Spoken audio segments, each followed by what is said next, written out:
पटना में हुए बंटी यादव अपहरण और हत्याकांड को लेकर बिहार की सियासत में भूचाल है। एक तरफ जहां विपक्ष कार्रवाई की मांग करते हुए सरकार पर निशाना साध रहा है, वहीं दूसरी तरफ लापरवाही बरतने के आरोप में 4 पुलिसकर्मियों को सस्पेंड कर दिया गया। ये रिपोर्ट आप देखिए।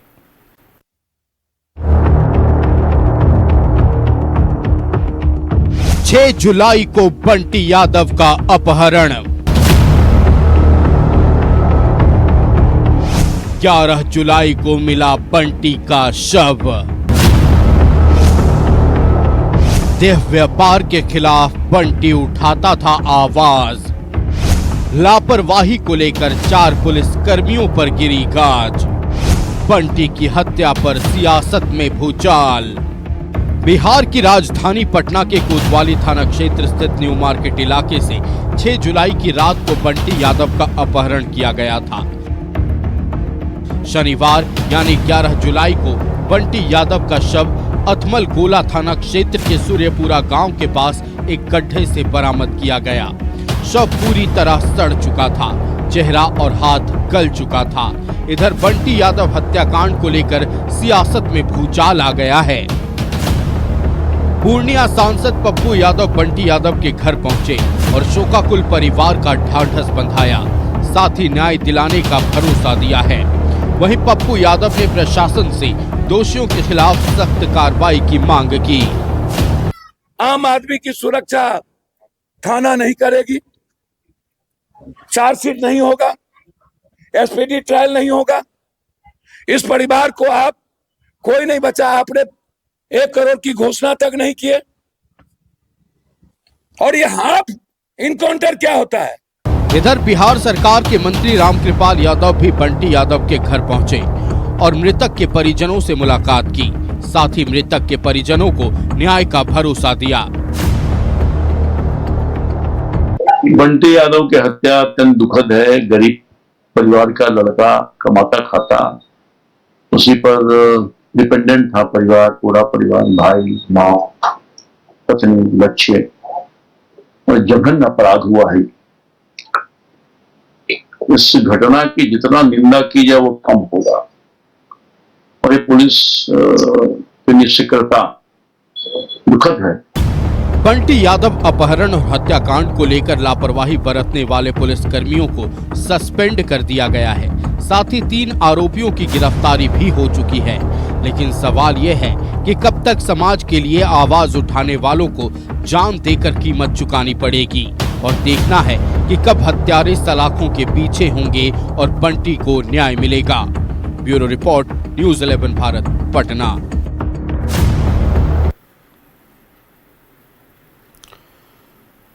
पहले भरत तिवारी और अब बंटी यादव। सवाल यह है कि समाज की बेहतरी के लिए आवाज उठाना, क्या उसके लिए जान की कीमत चुकानी पड़ेगी? हो चुकी यही बिहार में रहा है। देह व्यापार के खिलाफ बंटी यादव आवाज उठा रहा था, शरे बाजार उसे उठा लिया गया। 5 दिनों तक वो कहां था किसी को पता नहीं। 5 दिनों बाद सड़े गले अवस्था में उसका शव बरामद होता है और अब राजनेता उनके घर पहुंच रहे हैं। संवाददाता रोहित हमारे साथ लाइव जुड़ रहे हैं। रोहित का रुख करते हैं। रोहित, देखिए, बिहार में जो समाज के लिए आवाज उठाएगा वो मारा जाएगा। उदाहरण 2 पेश हो गए हैं।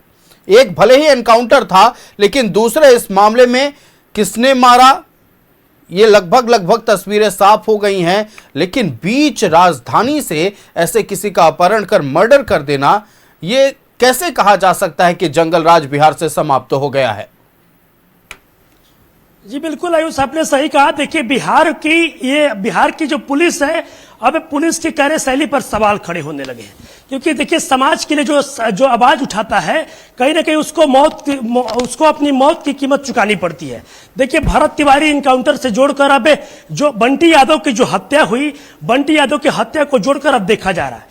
देखिए, बीते दिनों अगर देखा जाए तो 6 जुलाई को रात में बंटी यादव को अपहरण किया जाता है और बंटी यादव हत्याकांड को लेकर बिहार की जो सियासत है वो पूरी तरीके से गर्म हो गई है। देखिए, सबसे बड़ी बात यह है कि जब रात के करीबन 1 बजे बंटी यादव को कुछ अज्ञात अपराधियों के द्वारा उनको अपहरण किया जाता है और ये पूरी जो वारदात होती है वो सीसीटीवी कैमरे में कैद होती है।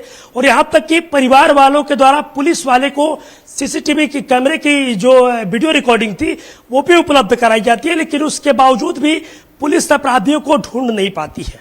और नतीजा ये होता है कि 5 दिनों के बाद बंटी यादव की सौ मिलती है। देखिए, देह व्यापार के खिलाफ बंटी यादव आवाज उठाता था।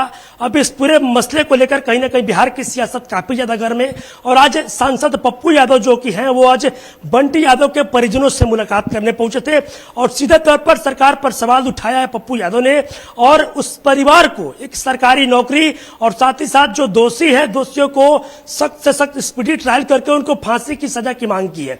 वहीं बिहार सरकार के जो मंत्री है रामकृपाल यादव, वो भी आज परिजनों से मुलाकात करने पहुंचे थे और रामकृपाल यादव ने परिजनों को यह आश्वासन दिया, आश्वस्त किया कि जो भी दोषी होंगे उन दोषियों को सजा दिलाई जाएगी और आपके बेटों को न्याय मिलेगा। लेकिन देखिए आयुष, सबसे बड़ा सवाल यह है कि जहां एक तरफ सरकार, सम्राट की सरकार ये लगातार पीठ थपथपाती है कि बिहार में सुशासन की सरकार है, और लेकिन ये जो घटना घटी, इस घटना के बाद तो पुलिस के कार्यशैली पर सवाल खड़े हो रहे हैं, क्योंकि अगर राजधानी पटना में अगर कोई सुरक्षित नहीं है तो फिर पूरे बिहार की बात ही करना बेकार है।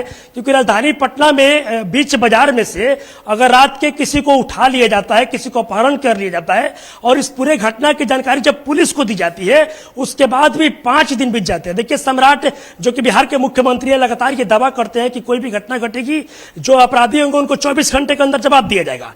लेकिन जब सीसीटीवी परिवार के द्वारा उपलब्ध कराया गया कि बंटी यादव का कैसे अपहरण किया गया, यहां तक ये भी बताया गया कि किसके द्वारा अपहरण किया गया, क्या कुछ मामला था, उसके बावजूद भी 5 दिन तक पुलिस को कोई सुराग नहीं मिला। तो कहीं ना कहीं देखिए सुशासन की सरकार पर और बिहार पुलिस की कार्यशैली पर सवाल खड़े हो रहे हैं। हालांकि देखिए, अब इससे पूरे मामले को लेकर जब बिहार की सियासत गर्म हुई उसके बाद पुलिस महकमे पूरी तरीके से एक्टिव मोड में है।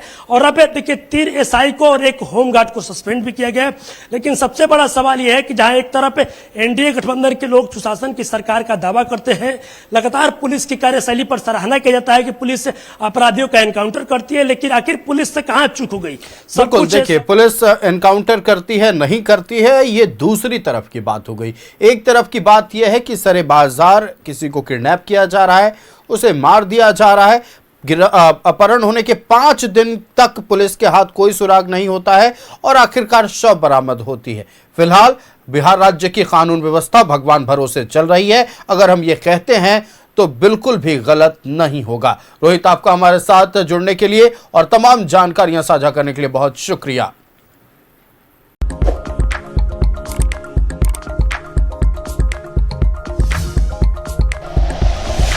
Like and share videos, subscribe करें हमारा चैनल और प्रेस करें बेल आइकॉन। न्यूज़ 11 भारत, सच है तो दिखेगा।